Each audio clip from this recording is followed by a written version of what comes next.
And we'll start recording on the mixer in 5, 4. Follow my lead. I'll point to you, David, when you're ready to come in. 2.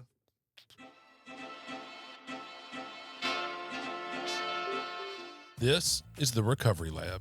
Here we dive deep into the struggles, victories, and hope that stem from recovery. No shame, no judgment, just truth, grace, and inspiration. Let's walk this road together.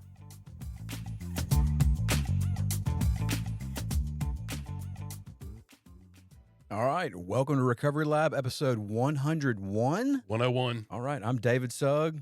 I'm Drew Hassin. I'm Daniel Anderson. We are the Recovery Lab. We are here this week with Kodie Mann, a local legend in the service industry, close friend, almost family, really.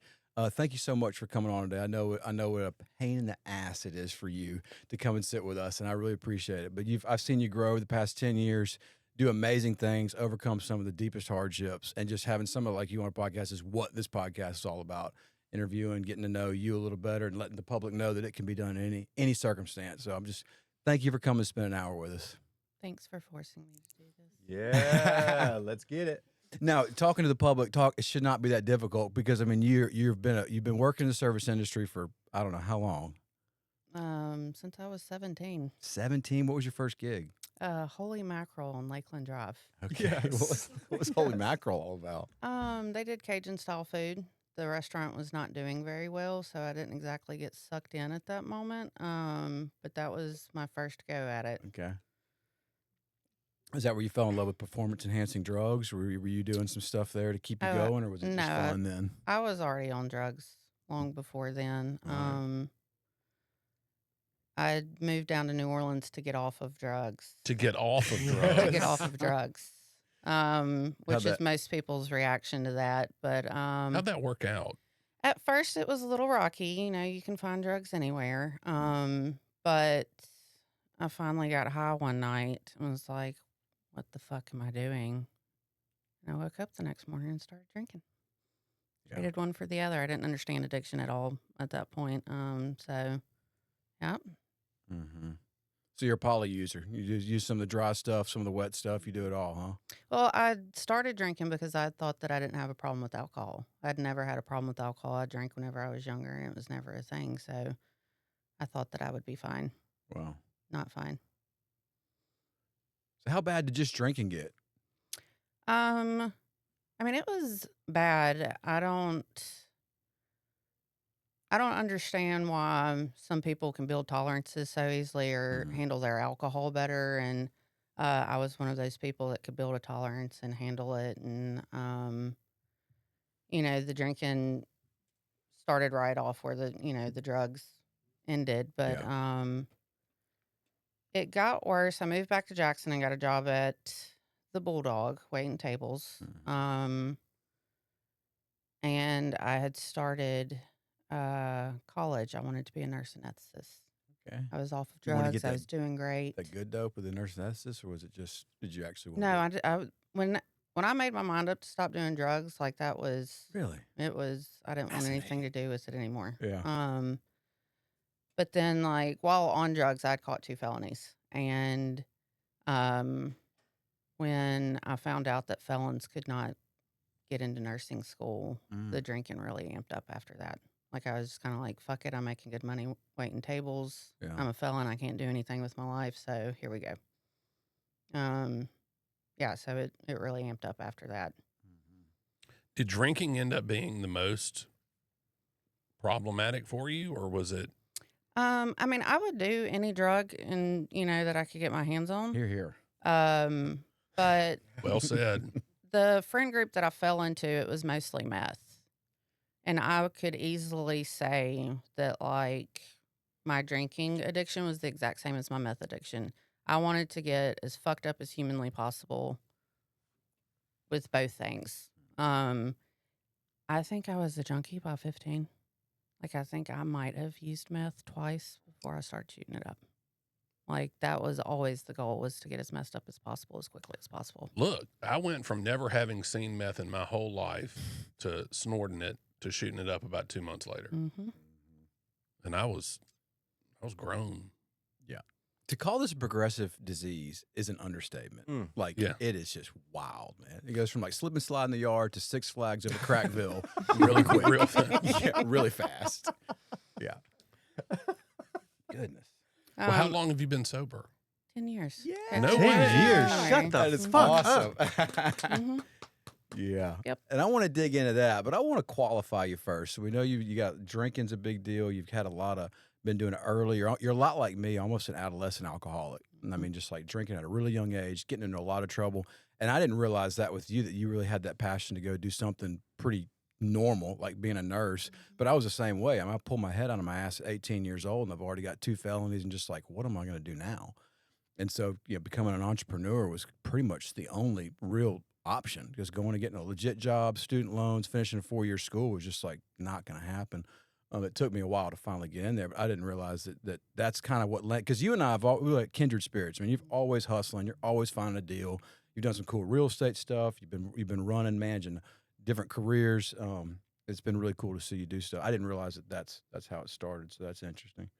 So tell me about, you've been sober 10 years. Tell me about what it was like 11 years ago. What was going on? The drinking had gotten so bad, and the depression had gotten so bad. My mom passed away from this disease, and so I remember with my head on the bar one night, just crying. Like, everyone's at the bar and they're having fun, and I'm just like, my forehead's on the bar, and I'm just crying because I was convincing myself that it was okay, that I was going to die just like my mother did.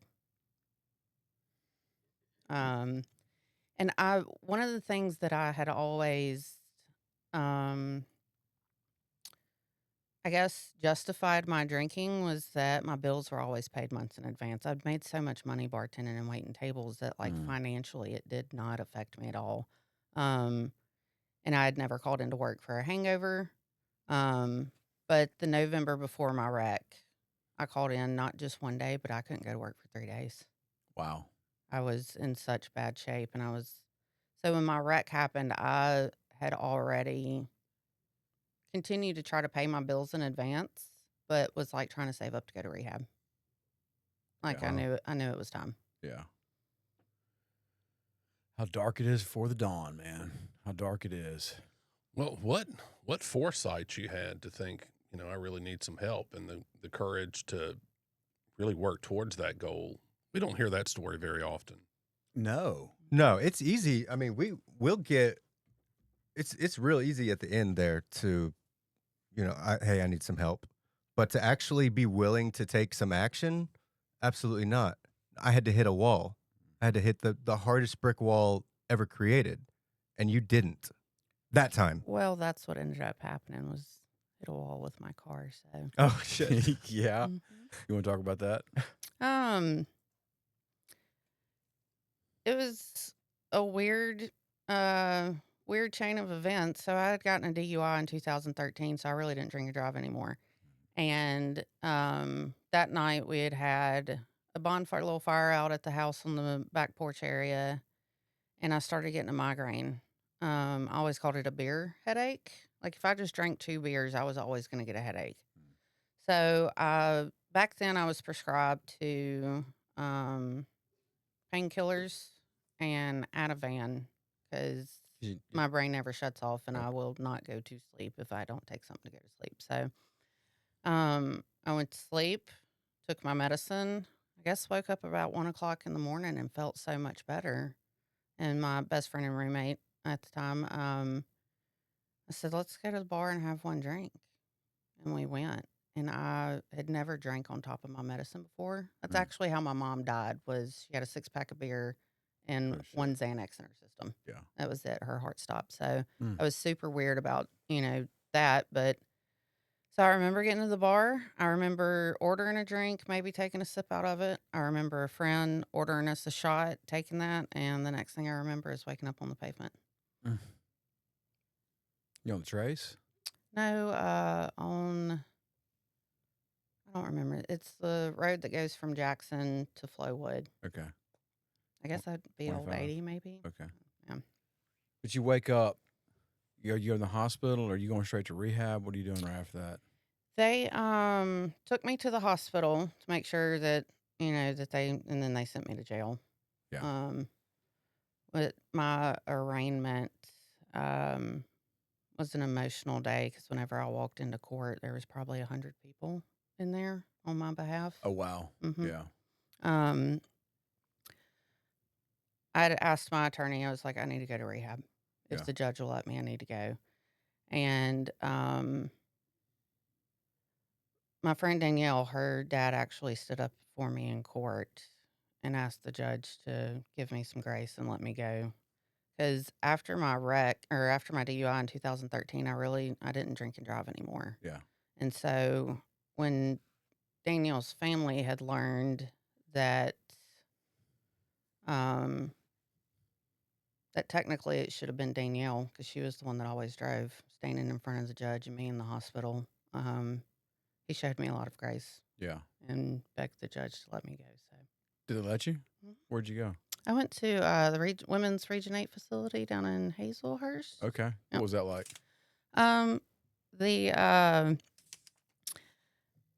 the food was phenomenal. Yeah. I was scared, but I was ready. Like, they gave me my little notebooks and my workbooks and everything, and they took me to the class after I got my bedroom little set up, and I just sat down and started taking notes immediately. Like I wanted to learn. Mm. I think I got there in like the middle of the week, and I was upset that I'd already missed 2 days of class. It was a cognitive behavioral therapy rehab. I learned a lot, and For listeners who don't know, what are some of those exercises? What's some of that stuff like? we did a lot of trigger therapy. Yeah. We had to watch a lot of intervention. I remember one girl there got very upset. She was a meth addict, and she we were on one of those intervention things, and the lady stopped the tape, and she was like, I don't want to hear it. Think how Kodie feels. She's not going to, you just have to go home and not watch intervention. Kodie's going to get out and there's going to be a Bud Light commercial or a Crown commercial. And I was like, don't bring me into this. So a lot of intervention. There were classes about learning about the roots of addiction.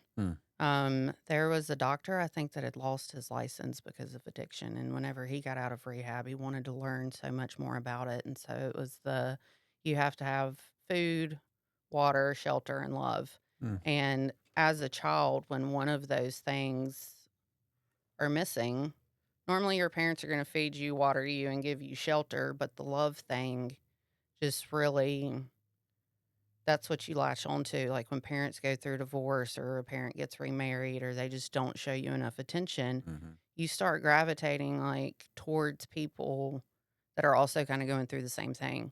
And those people happen to drink or smoke pot or, whatever. And like while you're drunk or high, you feel all happy and loving and you start forming these relationships with these kids. And it replaces the love that you're not getting at home. And I absolutely loved that video. I was just like in awe watching it. And there was a lot of individual therapy sessions, which, for 15 years of me getting drunk and high, I didn't cry at all. Now I cry all the time. But I remember the week before I got out of rehab, my counselor was like, you've told me your entire life story. You should be in a mental hospital with the trauma that you've gone through, and you haven't shed a single tear. I was like, oh, fuck, I'm going to have to muster up some tears so I can get the hell out of here. Crying is the mark. Yeah. Yeah. But the structure, getting up, being told what time to get up, what to do. They let us smoke cigarettes, but that was on a time schedule too, and I wasn't real happy about that. That was rough, but How long were you there for? 28 days. And then right back out into the workforce. Okay, what was that like? My family couldn't afford to keep me there much longer. None of them thought I could stay sober either. So Yeah. well, Well, you had a lot riding on it, didn't you? I mean, oh yeah. Yeah. Yes, that would have been my third felony. Yeah. So, yeah. Yes, I got out of rehab and immediately tried to go back to bartending, and everyone's like, no, no, thank you. And so I got a job. I called myself a staple engineer. Yeah. I pulled staples out of paper so they could make the paper copies into digital. Nice. It was horrible. Where'd you find that gig? One of my bar regulars. Yeah. Yeah. Okay. Connections working out. Yeah. It fits. I was making in 1 week what I was used to making on a slow night at the bar. It's very humbling. Yeah, I made a lot of money waiting tables and working bars, man. Made a lot of money, but it is it's a different world. And I actually tended bar during a sobriety stint almost 25 years ago in Hattiesburg. I worked for Robert St. John on one of his little endeavors, Blues Alley. And I was bar backing and bartending at like 18, 19 years old, sober as a judge and making really, really good money. It was awesome when it was working. And then I went out to be a camp counselor at a Christian youth camp and relapsed hard, real hard. So it's kind of weird. That's where I learned like it's not really where I am, but it's really what I'm doing.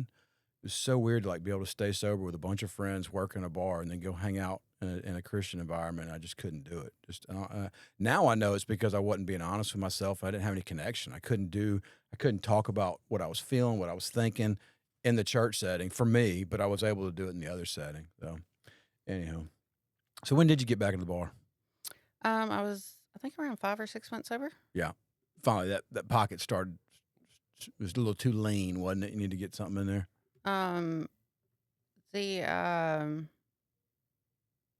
The manager at Sam's called me back. He had hired a girl while I was gone, and of course didn't want to fire her just because I'd just gotten out of rehab. But whenever she left, he called me. He said, "Are you ready to come back to work?" And I was like, smoke coming off my heels. Sam's West Side. Sam's Lounge. Sam's Lounge. For our out of the area listeners, could you describe what Sam's Lounge is like? It is a dive bar. Yes. It is. You come right out there smelling. where Old Canton hits. Mhm. Yeah. Mm-hmm. Yep, you will wake up smelling like bad decisions. Had you worked there before? Yes, I've been there since 2010. Okay. Yeah. So you go in, it's like, yep, I got to make some money. I'm going to go sling some drinks, work the bar over here. And you're there for, till when? Get there at 4 p.m. and get out of there about 3:30, 4 o'clock in the morning. Yeah. Is your sobriety right now? Is it being challenged? What's it like? Are you feeling like you're in a gray zone, or are you on board fully with your recovery and with your work? Like, how is that working out? Because I know a lot of people tend to go into restaurants and things. It's not easy for everybody. In fact, a lot of my sponsees, I recommend staying out of the restaurant world. It's not cut out for everybody. How are you doing it? So when I first went back to bartending, I had heard that there were people at another bar and they were all taking bets on how long it would take me to relapse. And my best friend of 20-something years was sitting at the bar and they're like, "Lindsay, you want to get in on this?" She's like, "I'm not betting against that one." Once she makes her mind up, like, it's done. Yeah. I feel like it was just as simple. Like, I didn't want to drink anymore. It didn't matter if I was in a bar. It didn't matter if I was in an office. No matter where I was at, I didn't want to drink. So, like, it didn't make sense to me to not make money and be comfortable. You still work there? Yeah. I didn't even know it was still open. Mm-hmm. I mean, I don't get over there. That's out of town very Now, much. I don't bartend as much. I will go in if I have to. What is your role there now? I just manage. Okay. Go in and do inventory, hire, fire, orders. You're herding the cats, slapping the drunks, counting the money, making sure the bottles go clank, clank, clank. Everything's good. Go in there, pick up a shift every now and then? Yeah. Okay, that's cool. That's cool. Your full-time gig is? Cutting hair. How you like that? I'm loving it. Yeah? Yep. Yeah. When COVID happened, they wouldn't let bars open back up. Mm-hmm. So I started freaking out because it's the only thing I'd really ever known. And so the owner at Noble Barber had been harping on me for years to go get a barber's license. So I did it. Yeah. But there's a bar there too. We serve beer with haircut. Yeah, yeah. So talking about COVID, it's shaking up your bar life. How'd that shake up your recovery life whenever COVID hit? Um, that was weird. Like that was shit you see in movies. I'm like, what do you mean we're going home? Yeah. It was the craziest shit. I latched on to our online little meetings Yeah.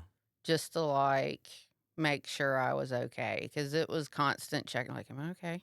Is everyone Mhm. else okay? Like, what the fuck is going on? It's tough. It was tough. I think, especially on new people. Like, I can't imagine needing that sense of community that comes in early recovery from going to meetings and seeing people and hanging out a little bit before and a little bit after and having that rug pulled out from under you. Yeah. Must have been challenging. Did you see new people come in during COVID? Like you're talking about? Did you see new people? Like, did they show up on your online meeting? Nathan was new in recovery then. Yeah. He was basically living at the house, and so I would tune in just to make sure he was okay and was like getting Yeah. some information and Yeah. I forget everybody had a different experience with COVID because it didn't really interrupt my life at all. I came to work every day. Yeah. The only real thing we did was I didn't go in other people's office and they didn't come in mine. But outside of that, there wasn't much change at all. Yeah. Well, Dude, my business literally like supercharged Yeah. as soon as COVID started. And I didn't get sober till April 11th of 21. So like COVID was, I mean, it was a cluster, but I was still like in meetings, I was still going to like Zoom meetings, like traditions. And, so it was like a weird thing, like watching all this happen, having one foot in addiction, still doing meth and Adderall and stuff, but also like kind of being involved with the 12-step community as well. It was absolutely wild. I don't know how you guys made it through that without relapsing. I mean, I obviously I was relapsing the whole entire time, so it was kind of a little bit of a different experience for me. But what kept you grounded during COVID while everything was completely shut down? I think the same thing that's kept me grounded throughout my entire sobriety, and that is bugging the shit out of my sponsor. Is your sponsor sitting in this room right now? Yes, she is. Oh. Yeah. The plot Mhm. thickens. Uh-huh. Yeah. Sponsorship has been a big part. I mean, I feel like a sister to me because your relationship to Rachel, my wife, and y'all do talk a lot. And I love seeing how y'all have really connected and stuck together and just walked this road because both have been through a lot of tough stuff in sobriety. But you've also flipped the script and you've sponsored some women, and I've seen you do that. It's been really, really cool. Yeah. Not my favorite activity. No, No. it's work. It's a labor of love. If it was Mhm. convenient, it wouldn't be service work, would it? No. Yeah. Well, look, I see your shirt says what I believe is the word worship. Mm-hmm. Tell me why you have a shirt that says worship on it. So I suffer from OCD, a pretty hefty case of it, and I obsess about things. And the current obsession is Sleep Token, and it's a Sleep Token shirt. What is Sleep Token? It's a band. Is it a worship band? It's a strange band. They call the concerts rituals, and there is a lot of I don't want to say religious undertones. But I don't know. It's just weird. Spiritual, like So there's lore where they follow this deity Sleep. okay. I don't particularly like the lore part or their outfits, but the words to the lyrics to the songs are healing. They make me feel a lot, cry a lot. So We'll all be Googling Sleep Token on the way home today. Absolutely. If I had Spotify, I would pull them up their own, but I don't. I'm tempted to do it right I now. know. What's your favorite Sleep Token song? What's your go-to? Ascensionism.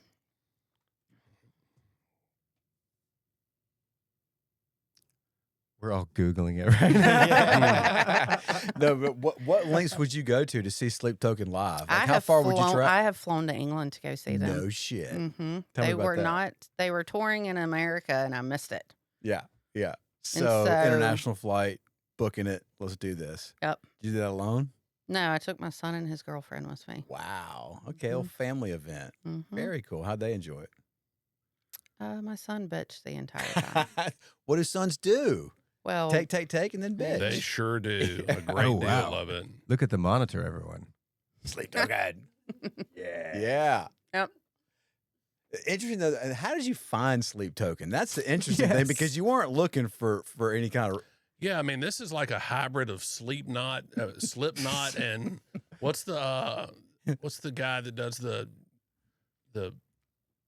marijuana song?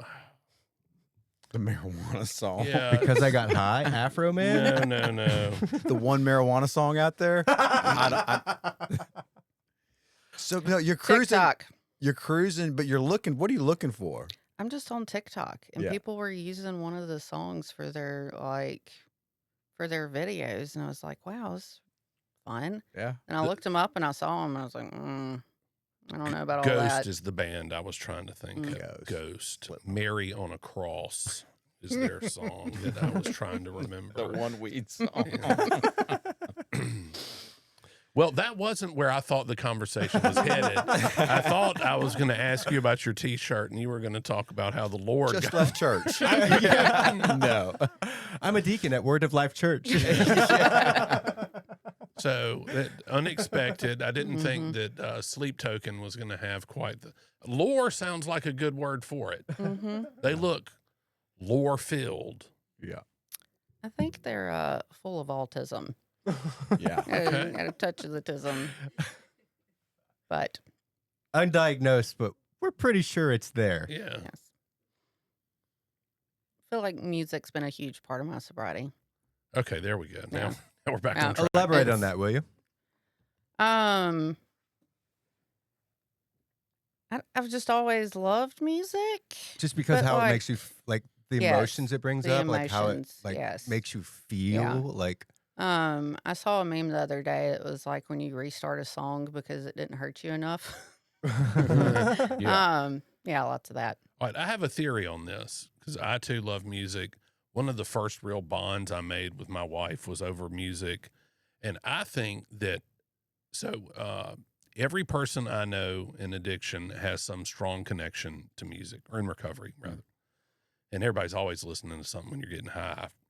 And I think that one of the common threads between all of us is this inability to process emotions right. in a way that normal people can. And I think that music allows us to experience these emotions in a healthy environment. And that's why we gravitate towards some of the music that we do. I've thought about In a this way that we lot. can control. In a way that's controllable. Like, why would you listen to a song that makes you sad?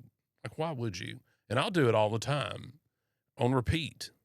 And then why, well, it's easy to figure out why I would listen to a song that makes me happy. I mean, obviously, who doesn't like happy? Right. But I have figured out, my hypothesis is that we have some sort of emotional irregulation problem, and that through music we are able to access certain emotions and process certain things that we wouldn't otherwise. So hopefully maybe you're bringing Sleep Token to the masses. Now you can figure there are easily 10 more people in the world. Tens and tens There of are people. 10 more people will hear about Sleep Token because of your T-shirt. 10. I'm glad I wore it. Yeah, we need to give a request to the guys at Lighthouse or even Bridge, see if they can't put together some music therapy for us. There's got to be a Yeah. play there, man. Like instead of talking about feelings and doing triggers, can we just do some music therapy? Look, I had Yeah. music therapy at Whitfield one time, Yeah. and it was this woman who brought this out-of-tune acoustic guitar and we were punished by having to listen to her. The only therapy was how happy I was when she left. I got to do a drum circle once. That was pretty cool. That was really cool. It got a little weird. That was nice though. Everybody just kind of doing their own thing, but all together at the same time, just kind of like life. It was cool, man. Cool. Well, Hattiesburg certainly promotes that kind of behavior. Oh yeah. Speaking of Hattiesburg, Rachel and I went down just yesterday, hang out with Sugg for the day and do some chores for her and just hang out there. It's always a cool town. You know, we came to Jackson. I thought Jackson was going to be a bigger version of Hattiesburg, It's and not. I could not have been more wrong. No. I mean, Jackson is just wild. And I know that you're Sam's Lounge over there on the corner of the 55 Frontage Road. Not only have you been in business and like worked really hard, but you've also like seen some of the challenges that Jackson has with the homeless population, with some of the crime. I mean, you're a frontiers person. You're out there on the front line doing business, staying sober, wide-eyed, and seeing it all. What do you think about some of these things that are happening right now in Jackson with the population? There are entertaining aspects to it. Bum fights. Yeah. That's pretty good. One thing that really got me thinking about it, like there's a lot of them that are, addicts and, self-medicating and stuff.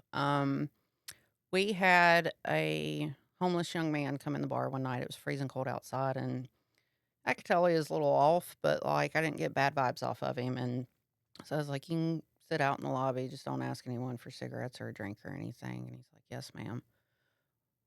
2 drunk patrons were on their way to the bathroom and found him and became best friends with him. So the story that we got out of him, his mother had passed away. He gets a disability check for his mental illness. And so his aunt took him in. And when the checks started coming, she came and dropped him off. And kept the money. Yeah. Yeah. So I know it wouldn't fix the homeless problem, but if more social workers were maybe hired, or if 10 people were hired to go check to make sure that these people that are getting disability checks are actually in the homes where the checks are being mailed to, Yeah. that might help a little bit. No doubt. Put a small dent into it. Yeah, it's You bad. gotta be a cold bitch to steal your nephew. Cold hard your bitch. retarded nephews. Cold game, That's Drew. cold. Man. Cold. But you got to do what it takes. Yeah, we put him on a bus to Texas with a different family member. Yeah. I used to give him bottles of water and feel bad for him and stuff, but they've not made me a very nice person over the years. Your empathy has been exhausted. Yes. One, he was outside, and then he walked inside the bar, and my back was towards the door, and I heard this water running, and I'm like, that's weird. He And was I turned peeing. around. He was peeing in the middle of my floor. Oh. The sun wasn't even down yet. I was like, you were just outside. You could have done this out there. It's a nice Well, day. has that fence they put up around that overpass helped? They any? just sleep in front of it. Or they sleep under the bridge. They set some tires on fire, which ruined the bridge, which made the frontage road impassable, which really impacted business for a couple months. And I think a week ago, they had another fire going under there. So Wow. We're going to see the homeless population. We're going to see the situation get worse before it gets better. There's no doubt about that. Housing costs, and then with other municipalities being able to enforce that sleeping outside being illegal, they're going to start focusing on places that either don't enforce it or it's just easier to go. But I tell you what, when I talk to anybody that it is homeless, if I stop and start talking to them, unhoused, whatever it is, 9 times out of 10, I see how they're suffering from some kind of mental disability. There's something going on. I mean, very rarely do I meet a guy who's just like, "Nah, I'm a junkie. I really don't want to go get a job." Those do exist, but most of the time, it takes about 2 minutes of conversation. Like, oh, something's off here. There's some serious trauma. There's somewhere on the spectrum, or something's going on. And sometimes they'll talk about it, and sometimes they won't. But it's pretty obvious that the streets aren't just crowded with people who just don't want to work. I mean, they might not want to work, but I'm seeing like a lot of sick, hurt people out there, and it's kind of heartbreaking that there's no place for them to go. When I see them behind those cages that they put up onto the interstate, I'm like, I hope they feel safe back there, because that's where they go. Mhm. So what's next for you? You're working. You're working 2 jobs really. You're managing the Mhm. bar. You're cutting hair. You've kind of become like a little country land developer. You got a nice spread out near Floraway. You're always looking to acquire the neighbor's land or I'm something. trying. Yeah, I'm trying. yeah. They're not making it easy. No. Well, they're not making it cheaper out there either. Also that. That dirt's expensive. Mm-hmm. But yeah, I remember when you bought that place, and it was kind of a crapshoot. You didn't know what you were getting into. You hadn't been on a place that big, and you've really homesteaded it. You got a lot of pets, a lot of love, a lot of stuff going on out there. But tell us what it's been like getting to do that. It's hurt my bank account. Yeah. I've dumped some money into it. I What would did like you have? You just bought a parcel of land, or you built a house, or no, so it's 40 acres and a mule? in a big. I know Mhm. everyone. I get hit with that all the time. No, there's this big house on said land that needed a lot of work done to it, and it's been expensive. But it money is pit. beautiful now, the money pit. But it is technically a very small blueberry farm. There's also pecans and pears, but it's Blueberry farm. it's the sweetest blueberries ever. Do you charge people like, all right, for $20 you can have this bucket and you can pick the blueberries? Have you or- ever picked blueberries before? I have. Okay.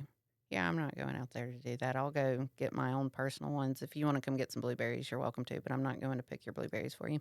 Does that No, offer? I meant you give them a bucket and they go pick their own blueberries. Yeah. There's really not, I wouldn't say there's enough for that. Okay. Like, I need to get it under control. Do you farm these blueberries, or is this just a naturally occurring patch of blueberries? They were already there. There's several rows of them.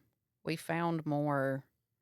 We bush hogged a field, and about 3-foot blueberry bushes grew, Wow. and were covered in blueberries. And I was like, So hypothetically, if someone were to volunteer, are there like weeds and stuff growing around the bushes right now, or is it all cleaned up around there? the ones by the house, so it's fine, but the ones up front really need some attention. So hypothetically, if someone were to volunteer to weed eat around those and make those really, really pretty, at some point down the line, would that person be able to come and perhaps harvest a substantial amount of blueberries from said bushes? Yes. Wonderful.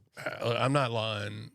We used to do meth, and he would weed eat my house. And then we do a hot rail in his He living likes room. it. Whenever these bushes start putting off crack rocks, Yeah. can I come back? This is less hypothetical and more. Yeah. Yeah, I don't know how the blueberries are going to go. Farm work is not my happy place. That's my Yeah. jam, bro. That's my fucking jam. We'll talk. Do you have a goal that you want to do with the place out there? Live. Enjoy. Yeah. You got a lot of It's animals. It's pretty peaceful. much their play. I mean, they run it, don't they? I mean, how many dogs you got? I have 8. 8 dogs. 8 dogs. What other animals you got? A cat. Yeah. And that's it. You got no cows, no horses, No. You muskrats. got to get some cows for some tax reasons. And some Yeah. chickens. You got to get. We do want chickens and we Yes. do want cows. I want nothing to do with horses. Pretty That's sure you fine. can get like That's one fair. cow and get like some serious tax incentives for that. Not only that, you raise it and then you harvest it, and then like you're set. Are you a vegetarian?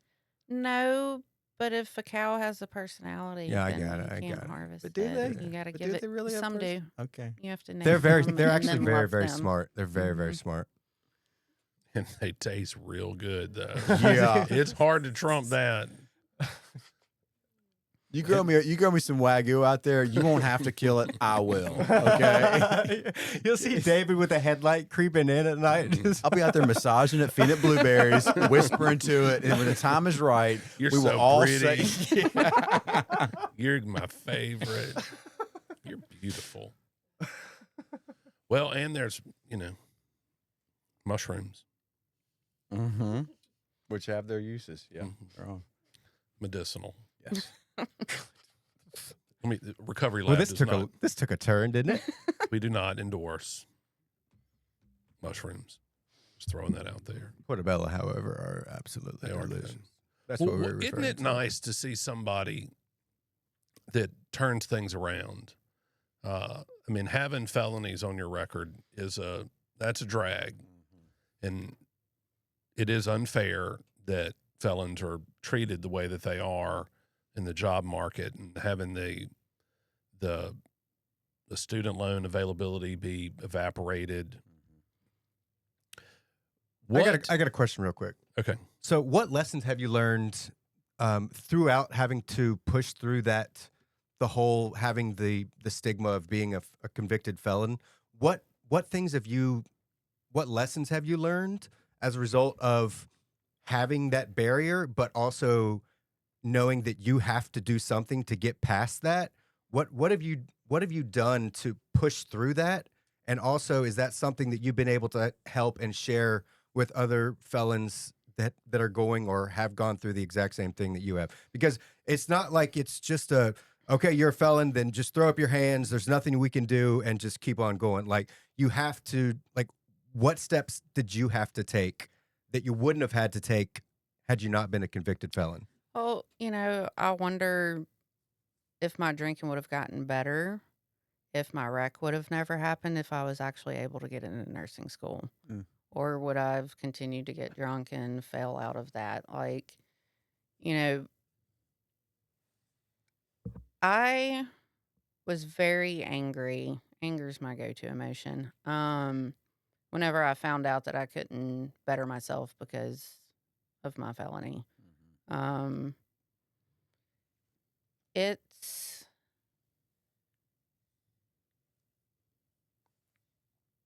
it blows my mind that you can mess up, pay your debt to society,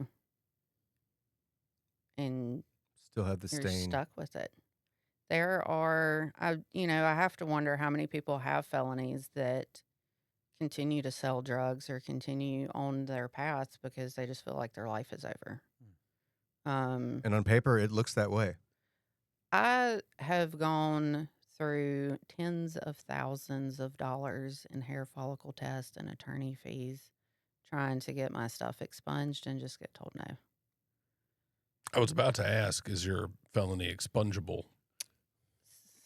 So I got one here in Mississippi and one in Louisiana. Went in front of a judge here and got told, well, you're only eligible you can only have one in Mississippi. So the way that he worded it, we took it as I needed to get my felony expunged in Louisiana first, and then I would only have one in Mississippi, and then I'd be eligible. So we did that. Well, then that judge moved up into the Supreme Court, and my new judge was like, no, you're not eligible because you've already had one expunged in Louisiana. Oh, he's saying you can only have one felony expunged, period, and we're going to count. In the entire world. If you had one in California, you can't have one in Mississippi then. So, and he had also mentioned that it wasn't a question of whether I was rehabilitated.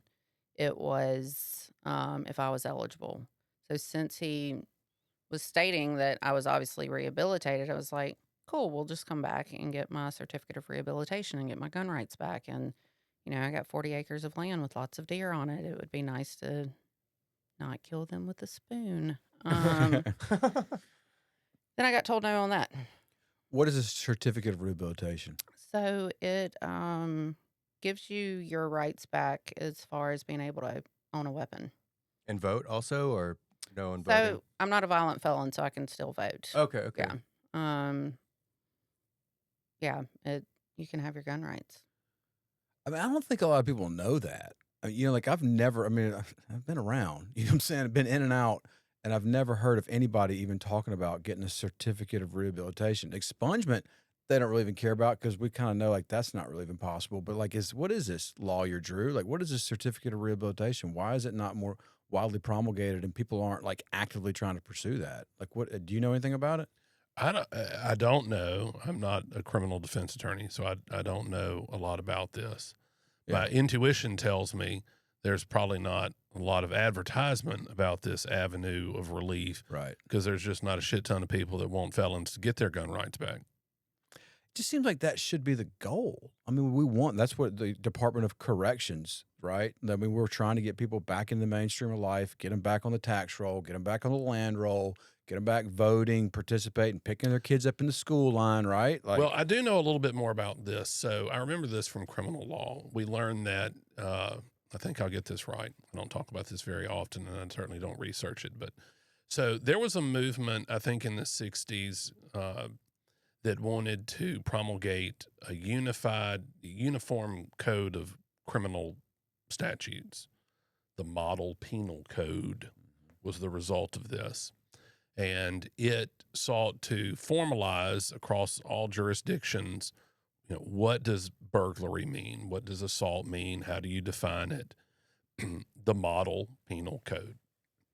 And the Model Penal Code was drafted by, I can't remember the name of the body, but their goal was less on punishment and more on rehabilitation.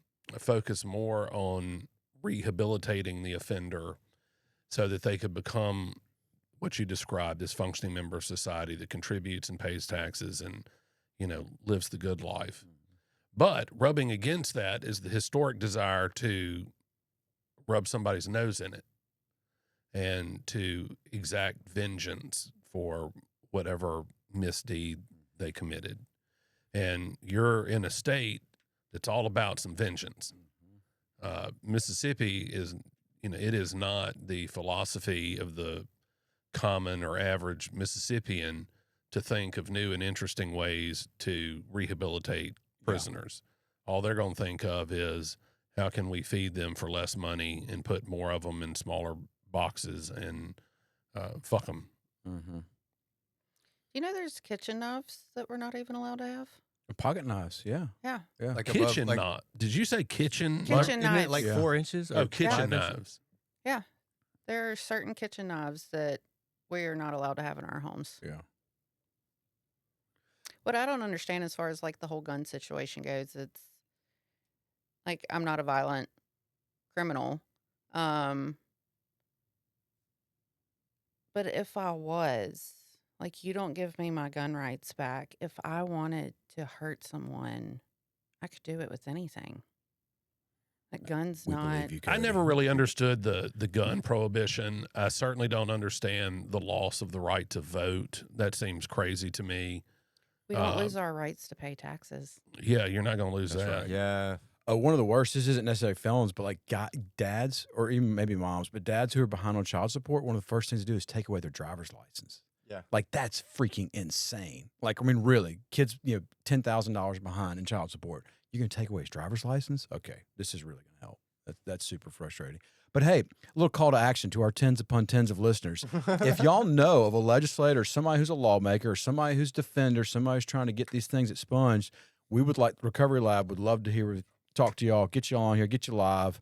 If you are a lawmaker who wants to defend some of these states' positions, then come out here and defend yourself. And if you're somebody who defends us, come out here. We'd like to mastermind with you, because I'd love to figure out a way to help other people get their rights back. Because Kodie, you've been trying this for a long time. You've kind of been my lighthouse whenever I've considered do things. I run ideas by you because you're out there doing it. And the sad thing is, you've got two viable options, whether there's straight up the expungement or the certificate of rehabilitation. Both of them are coming up empty. How much longer are you going to keep swinging? I'm going to have to wait until the law get changed where you can at least have two expunged. I couldn't even tell you how many emails last year trying to get the judiciary B to vote on a bill that was for, I think, two expungements. The problem was that they have it written where a computer just automatically does it. Which I think that's why it keeps getting turned down. So in 2020, I can not remember the bill number, but a bill passed between both the House and the Senate. I think only 5 lawmakers voted against it. So then Tate Reeves vetoes it, And because of COVID, they never went back and did anything with it. But that one, it wasn't the computer. It was simply that you could have 2 expunged. I think one after 5 years and the second one after 15 years. So no, there is I'm never, light. There is light at the end of the tunnel for you getting a. I mean, there might not be, but I'm not going to stop getting on their nerves about it.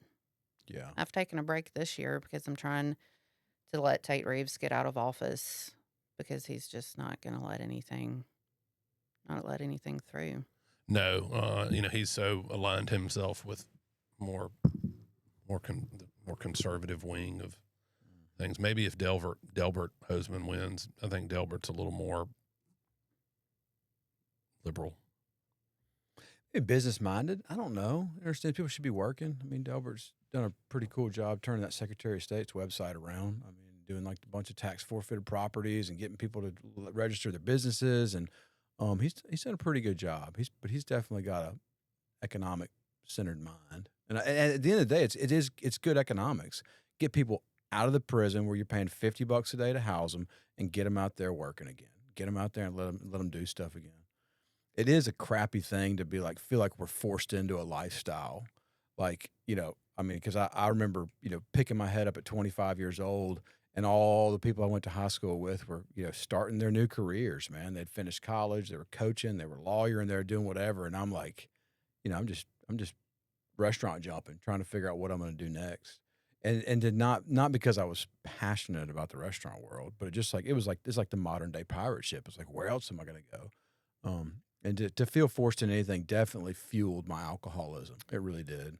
I was listening to a podcast about reform. I can't remember what it was, but they were talking about Portugal. And I know that Portugal decriminalized drugs, but part of it was like you can still get in trouble for, not possession of drugs, but if you commit a burglary and you're high or you got drugs on you, or you're doing it so you can go get drugs, like instead of them putting you in prison and giving you a felony, they make you go do a year of rehab. Their recidivism rate has dropped. I think they said that 70% of the people that were in prisons were there for drug crimes, and I think it's dropped less than 20%. So their recidivism rate dropped and their tax dollars skyrocketed. Yeah. After making people go to rehab instead of prison. It sounds like you should start a podcast where you bring on the politicians and the criminal defense There'd be attorneys. a lot more cuss words. That's okay. That's I fine. know a guy that can do it for you. Yeah. Turns out. No. Well, what else do you do in your life that you find meaningful?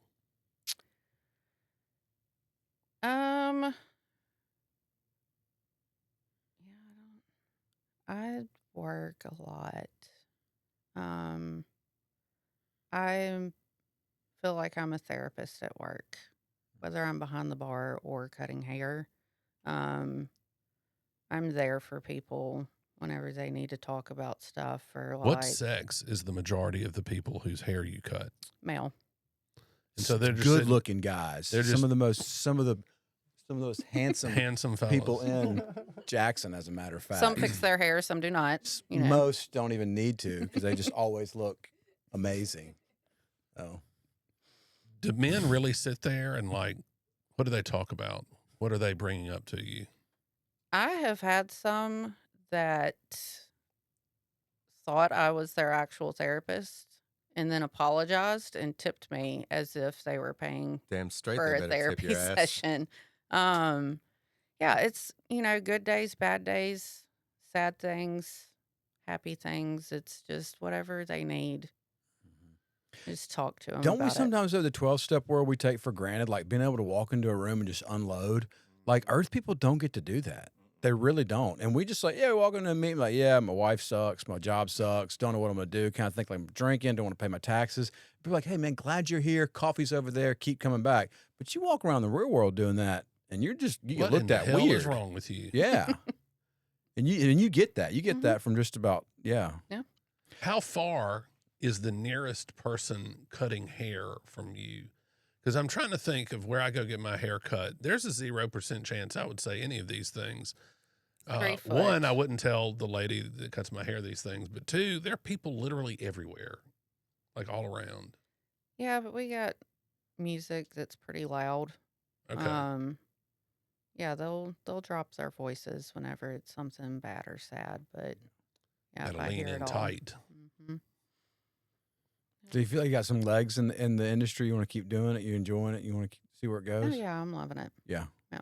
What's the next phase of that? Stay at this place? Would you ever open up your own place? Would you just kind of play it by ear? What would? You know, if I ever left the bar, I would have enough energy to open up my own place, but Mhm. like right now, I'm spread about as far as I want to be. I do enjoy not having the worry of orders and hiring and firing and taxes Yep. and like that's his problem, not mine. So I do kind of like the breather of that.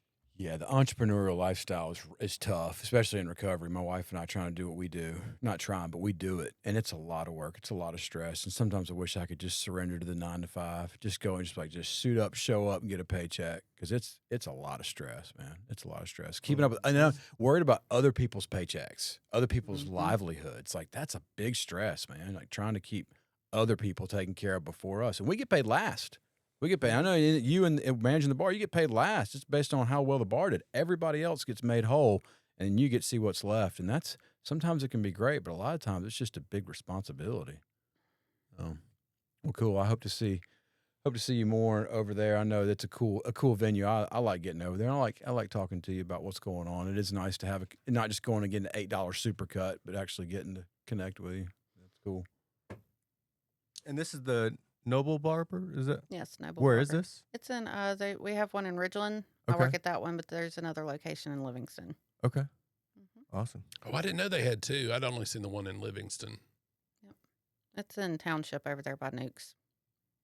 Oh, Mm-hmm. awesome. What's that guy's name that owns it? Lannis Noble. Lannis. Yes. I remember when he worked at Barnett's. I worked at Lemuria when he worked there. Couldn't remember his name. It's a cool model. I like the business model. Mm-hmm. Get guys in there, do some drinks, some cool music, $40, $50 haircuts, nice people, not just, put a bowl on your head and whack you down for $12. For $40 or $50, I better feel better about myself when I I leave. feel better every time. I do. You'll feel pretty. It's the I whole do. situation. That's a Yeah. tough sell. You hadn't seen how much hair I've got. Not a lot to do up there. I can make all 4 hairs beautiful. All right. You heard it here first, guys. Let me think of what I'll come and share with you about my life and how I don't feel good about myself and how you can help me overcome it. So tell me about one of the hardest things you've been through in recovery and how you made it through that without picking up a drink. Oh, good question. Because I've seen you go through some shit. And you ain't got to pick the hardest. I know there's plenty. Being married was awful. Yeah.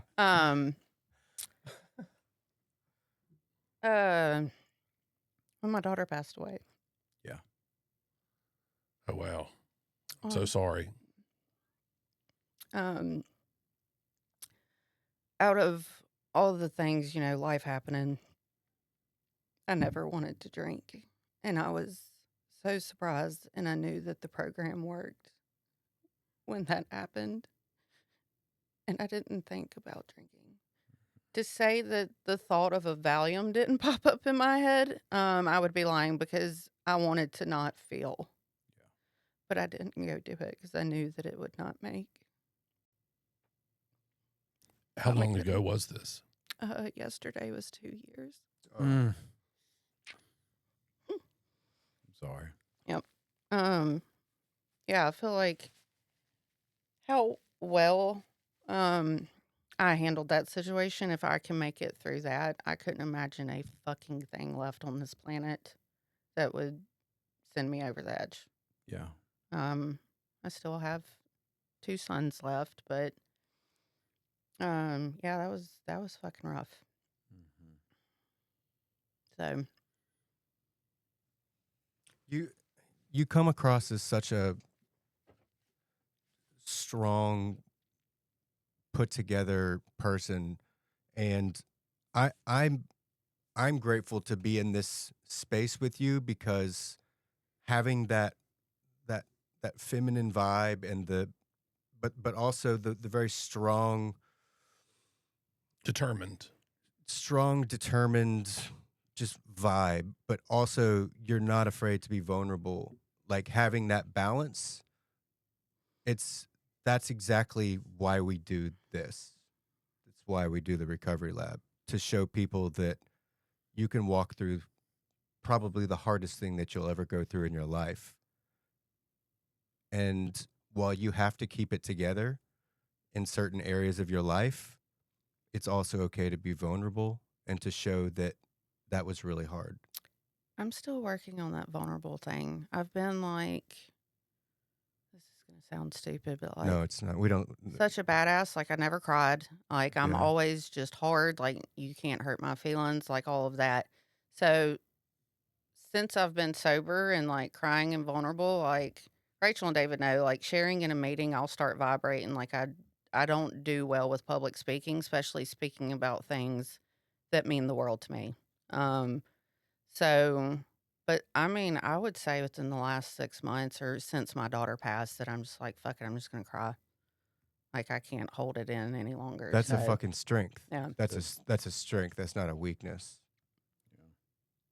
I feel like a marshmallow. All right, one of the coolest things you got to do in sobriety, besides going to London, flying to see Sleep Token with your son, give me something else. I went to Fiji. I've been to Grenada. Like, I've traveled. I went to Japan. I've Isn't that traveled crazy? a lot. Yeah, I remember when you were in Japan. I was like, Cody's in Japan? Yeah. Oh, crap. Don't go. Yeah. You wouldn't fit in the bathroom. Your knees would be up by your ears. Very, very small bathrooms. Yeah, I've traveled a lot. Yeah. Yeah. That's amazing. That is so cool. 'Cause, I mean, I was lucky to get a pass to get out of my county. You know, whenever I was in, like, I couldn't go anywhere. And to get to do the travel, and I got to do it with Rachel and get to see my friends do the same kind of thing. It's like, this just the evidence, man. That body of evidence that, like, this life is good. And there's cool stuff out there. So, yeah, Fiji, Japan. What's next? You got any big trips planned? A lot of local ones. Cool. There's plenty of stuff to see here. A lot That's of cool. music festivals and stuff. So Awesome. Sleep Token will only be at one of them, but I saw the Cat Head was having some kind of music festival. Saw it on Facebook. Good. We missed it. I don't know if they're doing every other year, but last year the Flaming Lips were here. My brother actually came over from Birmingham to watch the Flaming Lips. It was a lot of fun seeing that with him. I'll be anxious to see what they're doing. Well, because all 10 of the people listening need to know about this. So I saw on Cathead's Facebook post, they've got this, I'm going to be honest, I don't know if it's a boy or a girl, but the person's name is Michaela Davis. Like, I'm tempted to think it's a girl. Maybe. Or it just could be, you know, Right. they have an alternative lifestyle. But Michaela Davis plays a harp, like, you know, and has a cover of Elliott Smith's song Twilight that's a masterpiece. Like, it's fantastic. Look, I got to salute you. If Recovery Lab could do one thing, it would be a success in my view, and that's to show people that we can have bad shit happen to us and can stay sober. So look, I salute you. God bless you. Because I know that's the most awful thing that a parent can have happen. And here you are, a living testament to you don't have to get high or drunk over it. And you can live a life that other people would want to emulate. So look, God bless you. I mean, I really can't salute you enough for talking about it, crying about it, whatever you need to do about it. Just And I'm going to be perfectly honest with you. I thought you were cool coming in, but when you were able to tap into that emotion, that's what made you a badass in my eyes. Yes. thank you. All right. Before Drew asks you the famous two, but he's going to ask you a couple questions. I just want to give a shout out to our 9 or 10 listeners, whatever. If you want to, we're at 8. So hey, great. If we're y'all want to getting be there. on, if you've got a story to tell that could, you know what we're about. We're here to share experience, strength, and hope to destigmatize recovery, to make it accessible to everybody. If y'all want to do it, give us a ring, give us a shout on Facebook. If you know somebody's got a story to tell, please. If you like this podcast, please like it, share it. Because we know that there are a lot of people out there that need to hear this stuff, that are sitting there thinking, what do I do? And you can find me on Facebook. I'm not sure, Kodie, you're out on in Facebook. Yep. Reach out to her. But if you need somebody, if you want to ask questions or see what it's like to what it's like rebuilding your life, putting it back together, that's what we're here for. So, Yeah, and one final thing before your questions. We can't do this without you guys, without the support of the public. We would just be talking in an empty room, and it would be absolutely a complete and utter waste of time. So we are so incredibly grateful to all of you for all of the support. And if you could just like and share, like David said, it's just a push of a button. We're on all podcast platforms, Spotify, Amazon, iHeartRadio, Apple Podcasts. If you could go and like and follow us, that would go a very, very long way in ensuring that we get to do this for a very, very long time. So with that said, Drew, take it away. What do you do poorly in your recovery? And your sponsors listen to this. So.